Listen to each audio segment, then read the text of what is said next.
çka ndodh nëse dikush nuk ta bën halal? Valla kjo problem pak se kur dalim para Zotit ditën e gjykimit, do më thonë ne punë me Zotin që i kemi, Zoti na falë s'na falu kri puna. Mirë po nëse unë kam ndonjë problem me ti, derisa ti s'ma ban halal, Zoti nuk ma fal. Kupton? Duhet me ma fal gabimin mu, pastaj që se Zoti nuk ndërhin ndërmjet neve çka kemi, edhe shumë gabim te ne kur pretendohet dhe thuhet që me Zotin duhet mi pas punë të mirë. Me njerëzit sa problem, bashkë kundërta. Me njerëzit duhet mi pas punë të mirë. Se ne Zoti na ka thënë me njerëz me jetu. Në jetën e vetë me kujshit sa problem, mund të edhe mos mi pas punë të mirë. Me babën sa problem, mund të mos me fol.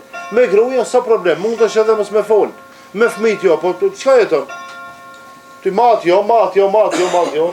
Po të shko vlon Kilimanjaro atje, akon kakvan, majt malit. Po Allah që kemi pas punë, jo me të një gjapën të vogël, jo me të një zok, jo me një krokodil, jo me të një luan, me dika kemi pas punë. Vet, Allah nuk e ka bon njeriu të jetojë vet. Me thonë, ne kena nevojë me jetu bashk. Ama mu respektu dhe me të vetit, nëse e kemi gabu, me kërku halallak.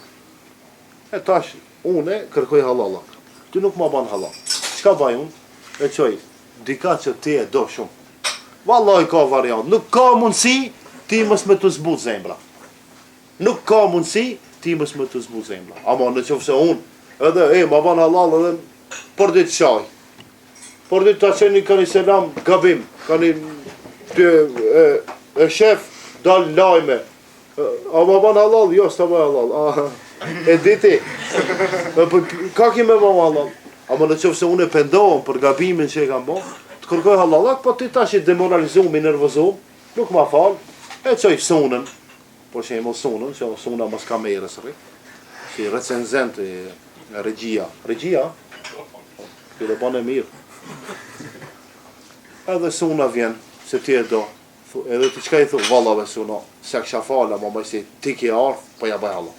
Allah e ban një sebeb, një shkak, që ne mos me qenë të hidhruar, po pajtohen.